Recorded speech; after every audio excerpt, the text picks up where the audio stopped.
and gentlemen, welcome back to the Fintech Minutes Take. We are here at the Asia Financial Forum. We're going to be talking to Mark Francis, co-founder and CEO of Zetl. Been doing very interesting things in the fintech space where they're building solutions, flexible solutions for startups and SMEs in APAC. A lot of good growth in the last few years. So we're going to talk about that. But first, Mark, how are you doing today? Doing very well, mate. Thank you so much for having us on here. Look, it's been a pretty good event so far. I think that there's been a pretty good audience. I think yesterday we also interviewed on TV, which is great. So look, after 3 years of being locked down, it's nice to actually just have events again, right? And sort of get that energy back in Hong Kong.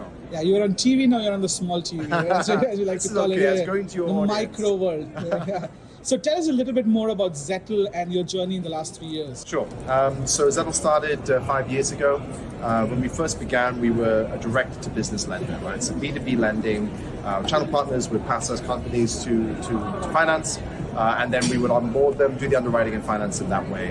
What's happening now, and has been happening for about 1.5 years, is we've been going down the embedded lending route. And what that means is we're integrating directly now with payments processors, POS vendors, online marketplaces, getting access to their transaction data, training our credit model, and then offering pre-approved financing to their merchants, right? The beauty of that is you can get access to hundreds, if not possibly thousands of merchants with one partner, whereas a traditional model, which is, to honestly, quite hard to scale. So that's going to be the big development for us over the last 2 years.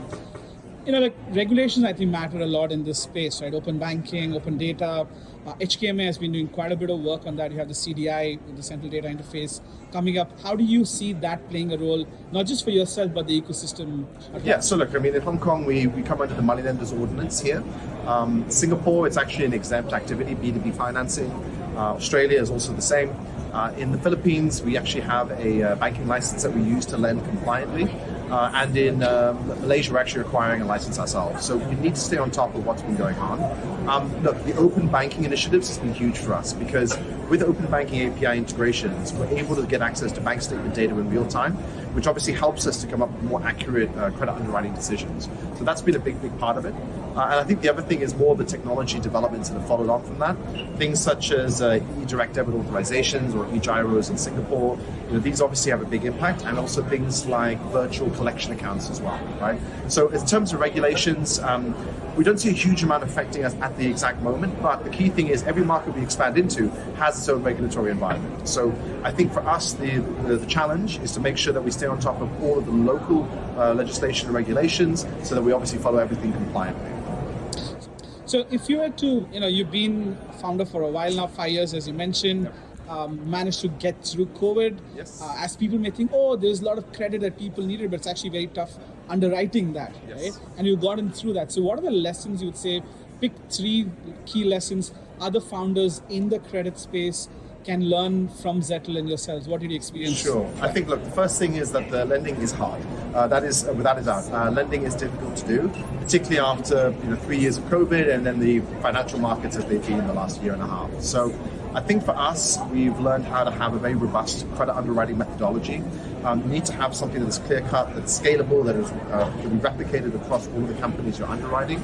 So I think that's obviously one, is having something that is standardized and obviously showing that it works.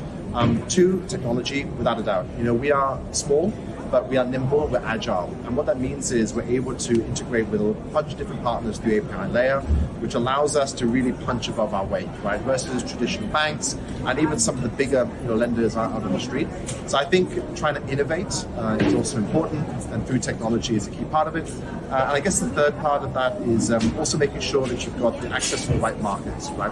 The origination strategy, do you have something that's scalable? Do you work with the right partners? Because there's a couple of other lenders that have had access, it's a lot of success with fundraising, but then the issue is deploying that, right? And actually being able to deploy those funds. So we've kind of always had a lot of origination. It's the right problem to have, is like too much demand and then trying to fix the supply, the financing side of it. So I would say make sure that you've got a very clear origination funnel so that as you are fundraising through your journey, there's no issues in deploying and scaling your business. So the last question is, what can we expect from Zetl for 2024? Sure. So we've got these embedded pilots up and running now in Hong Kong, one in Malaysia going live. There should be one in the Philippines next month. We're currently in early stages with the companies in Australia and more in Hong Kong and Singapore. Expect to see Zetl partnering with more of these payments processors and POS vendors over the next few months. And then also the plan is by the end of the year that we're going to be live in Japan and possibly also Thailand and Vietnam. So the idea is we'll be a true regional player. Beauty is you don't have to localize, right? The localization is done by the partner. They're the ones that have the UI design for those partners. For us, it's about integrating with them on the back end. So actually it allows you to scale regionally much quicker, which as we all know in Asia, it's very different to Europe and the US where there's one big homogenized market. It doesn't work that way in Asia. So I think that's sort of where you should expect to see us. So yeah, hopefully you'll be seeing the Zetl name more commonly over the next few months. I'm sure we will, and I look forward to seeing the progress in this year. Thanks again for speaking to us, and stay in touch. Thanks for your time, mate.